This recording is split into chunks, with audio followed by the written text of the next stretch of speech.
मेरठ में central market ceiling पर बवाल, भड़के व्यापारी तो ईरान और पाकिस्तान पर भड़के मुख्यमंत्री योगी आदित्यनाथ। यूपी डायरी में आज देखिए दो बड़ी खबरें। नमस्कार, मैं रजनीश यादव, आप देख रहे हैं लोकमत हिंदी।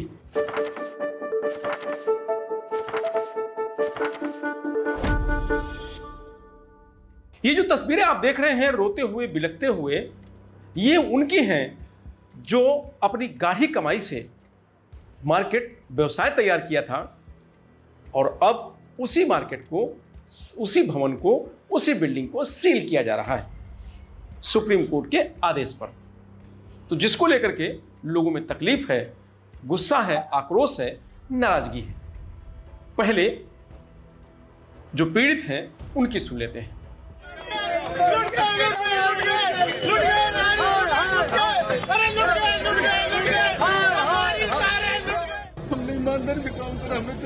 अभी तो हमारे बच्चे भी छोटे छोटे, बता इन बच्चों को क्या करें। दरअसल मेरठ के सेंट्रल मार्केट की सीलिंग को लेकर दूसरे दिन भी हंगामा जारी रहा। अफसर सीलिंग करने पहुंचे तो नाराज कारोबारी सड़क पर बैठकर प्रदर्शन करने लगे। इस दौरान एक कारोबारी को हार्ट अटैक आ गया। साथ ही कारोबारी उन्हें टांग कर एम्बुलेंस तक ले गए। उनका जिला अस्पताल में इलाज चल रहा है। दुकानों को सील होता देखकर महिलाएं फूट फूट कर रोने लगी। एक कारोबारी ने कहा कि सरकार ने हमें मार दिया, आवास विकास के अधिकारियों ने बेईमानी की है, हमें गुमराह किया है। 70 करोड़ रुपए वसूलने के बाद भी हमारे प्रतिष्ठानों को सील किया जा रहा है। इधर हंगामे की सूचना पर सपा नेता जीतू नागपाल पहुंचे और सरकार के खिलाफ नारेबाजी करने लगे। इस पर एडीएम सिटी ब्रजेश सिंह भड़क गए। उन्होंने कहा कि राजनीति अपने घर जाकर करना, यहां बात करनी है तो व्यापारियों की करें, राजनीति करोगे तो जेल भेज देंगे। इस पर सपा नेता ने कहा कि हम भी व्यापारी हैं, व्यापारी हित की ही बात करने आए हैं। दरअसल सुप्रीम कोर्ट ने शास्त्री नगर के सेंट्रल मार्केट में 44 संपत्तियों को सील करने का आदेश दिया है। आदेश मंगलवार शाम कारोबारियों को लिखित रूप में मिला है। बुधवार सुबह आवास विकास परिषद की 60 टीमों ने सुधा हॉस्पिटल से सीलिंग की कार्रवाई शुरू कर दी। सुप्रीम कोर्ट ने सोमवार यानी 6 अप्रैल को मेरठ के पूर्व कमिश्नर हरकेश भास्कर यशोदा और आवास विकास के चेयरमैन पी गुरु प्रसाद को तलब किया था। दोनों को जमकर फटकार लगाई थी। कोर्ट ने पूर्व कमिश्नर से पूछा कि किस आधार पर आपने ध्वस्तीकरण को रोकने का आदेश दिया। पूर्व कमिश्नर की तरफ से बताया गया कि कोर्ट के आदेश की तालीम यानी दुकान 661/6 के ध्वस्तीकरण के बाद कारोबारियों की बैठक बुलाई गई थी। बैठक के कुछ मिनट्स तैयार किए गए थे। ये सुझाव थे, आदेश नहीं। इस पर कोर्ट ने नाराजगी जताते हुए कहा कि इसे आप मिनट्स कहते हैं। गुरु प्रसाद ने कोर्ट को बताया था कि कमिश्नर के आदेश के बाद वो कार्रवाई नहीं कर सके। कोर्ट ने पूर्व कमिश्नर को अपनी गलती मानते हुए स्पष्टीकरण देने का आदेश दिया था। 27 जनवरी 2026 को सुप्रीम कोर्ट ने मेरठ के 80 भूखंड मालिकों को बड़ा झटका दिया था। आवासीय प्लाट पर चल रही कमर्शियल गतिविधियां बंद करने का आदेश दिया और आवास विकास से विस्तृत रिपोर्ट मांगी। हालांकि तय समय सीमा के भीतर यह रिपोर्ट दाखिल नहीं हो सकी। व्यापारियों ने अनिश्चितकालीन धरने का ऐलान कर दिया।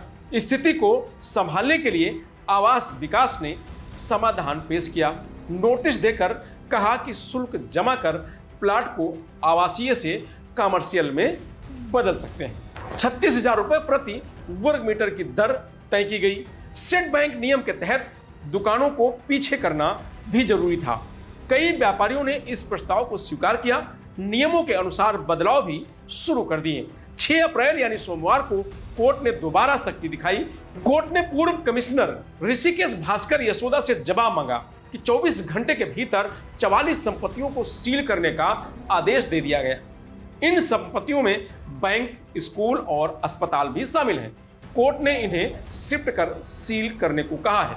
आवास विकास के deputy house commissioner Anil Kumar ने बताया कि 44 संपत्तियों को सील किया जाना है, जिनमें से 39 हो चुकी हैं। इन संपत्तियों में कुल 3 बैंक, 6 स्कूल, 6 हॉस्पिटल हैं। इनको भी सील किया जा चुका है।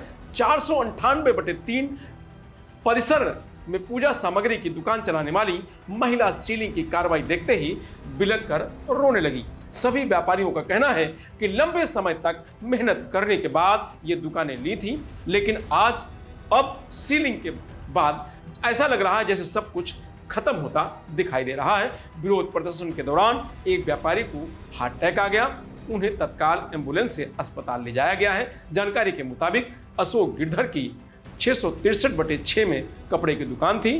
उन्होंने पहले ही अपनी दुकान को तोड़वा दी थी। इसके बाद जब आज सील लगाने टीम पहुंची तो गिरधर बेहोश हो गए। सीलिंग की कार्रवाई शुरू होने के बाद कई दुकानदार अपने प्रतिष्ठानों को खुद ही तोड़ रहे हैं।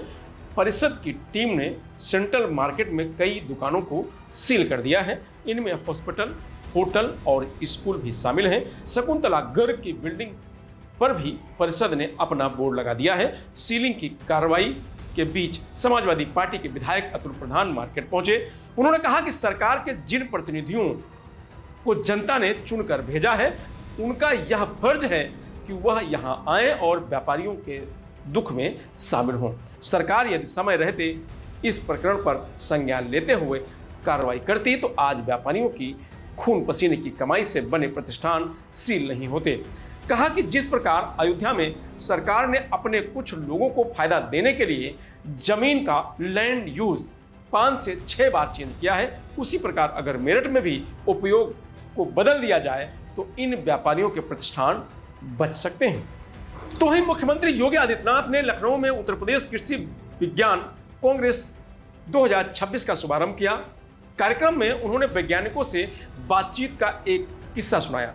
सीएम योगी ने बताया कि हाल ही में मैं कृषि मौसम वैज्ञानिकों से बात कर रहा था कि खेती के समय अचानक मौसम क्यों बिगड़ गया। उन्होंने बताया कि इसके पीछे की वजह वेस्टर्न डिस्टर्ब है। ईरान और पाकिस्तान में जो बवंडर उठा है, हमारे यहाँ के मौसम बिगड़ने का सबसे बड़ा कारण है। हमने उनसे कहा कि वहाँ युद्ध से लोग लड़े मरे, लेकिन भारत के अंदर यह क्यों हो रहा है। वैज्ञानिकों ने बताया कि यह वेस्टर्न डिस्टर्ब का परिणाम है। बादल काफी नीचे हैं और यह ओलावृष्टि का कारण बनेगा, साथ ही असमय बारिश का भी कारण बनेगा। ये चुनौतियां हमेशा आती रहेंगी, क्योंकि कुछ लोगों की प्रवृत्ति जैसी होती है, प्रकृति भी वैसी हो जाती है। वे खुद शांति से नहीं रहते और दूसरों को भी नहीं रहने देते। ना खुद करेंगे ना करने देंगे। उसी दुष्ट प्रवृत्ति का शिकार हमारा अन्नदाता किसान भी हो रहा है। इसलिए हमें देसी पद्धति को विकसित करना पड़ेगा, जिसके बारे में प्रधानमंत्री मोदी बार बार कहते हैं। मुख्यमंत्री योगी आदित्यनाथ ने कहा कि जब भारत का दुनिया की अर्थव्यवस्था में 44 से 45% अधिकार था, तब उनका आधार भारत की कृषि थी। अन्नदाता किसान और कारीगर इसका आधार थे। किसान सिर्फ खेती तक सीमित नहीं थे, वह कारीगर भी थे। दोनों काम मिलकर होते थे। किसान उत्पादक था और जब कारीगर बनकर कार्य करता था तो उद्यमी के रूप में भी खुद को स्थापित करता था। उत्पादक से उद्यमी बनने की गाथा है वैदिक काल से भारत में, विशेषकर उत्तर प्रदेश की माटी से जुड़ी रही है। आक्रांताओं ने खेती पर ही हमला नहीं किया था, यहाँ की उद्यमिता पर भी हमला किया था। यहाँ जितने कृषि वैज्ञानिक शोधार्थी हैं, उन्होंने भारत के राष्ट्रगीत वंदे मातरम की गाथा को सुना होगा। यह भारत के आनंद मठ पर आधारित उपन्यास का एक पाठ है। यह बंगाल की त्रासदी पर आधारित है। बंगाल में जब अकाल पड़ते थे तो लोग भूखे मर जाते थे।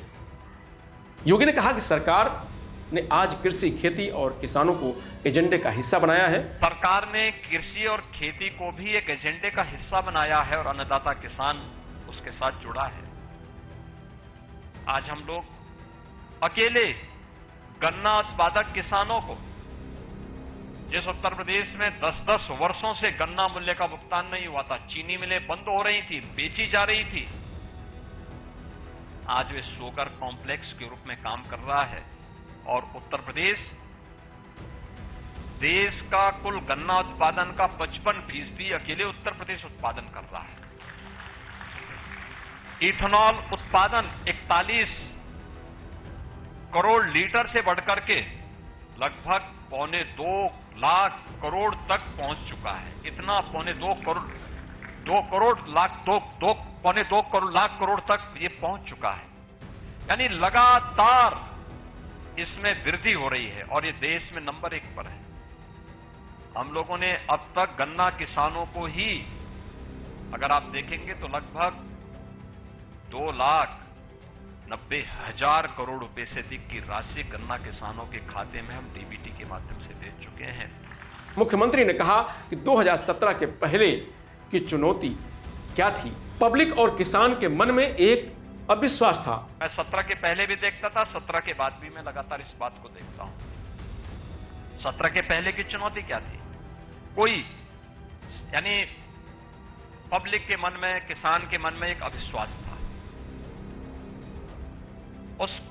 उसको सरकार पे कोई फेथ नहीं थी, उसका कोई विश्वास नहीं था, क्योंकि उसे मालूम था ये लोग जो बोल रहे हैं इनको खेती किसानी से कोई मतलब है नहीं।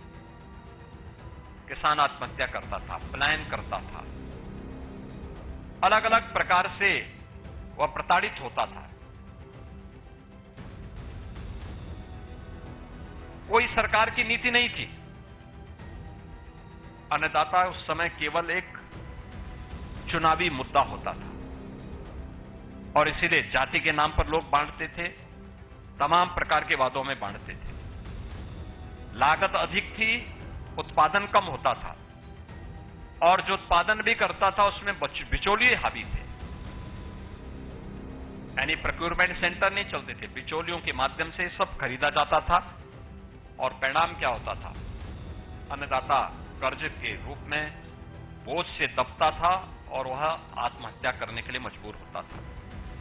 और 2017 के बाद हम लोगों ने कार्य जो प्रारंभ किया, आज हमारे पास इसके लिए स्पष्ट नीति है।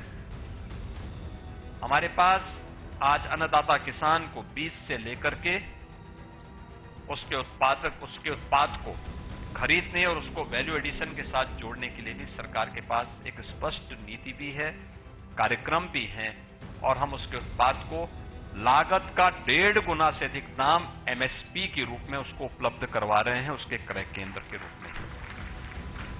फिलहाल यूपी डायरी में आज इतना ही। कल फिर मिलेंगे नई खबरों के साथ। तब तक आप बने रहिए लोकमत हिंदी के साथ। नमस्कार।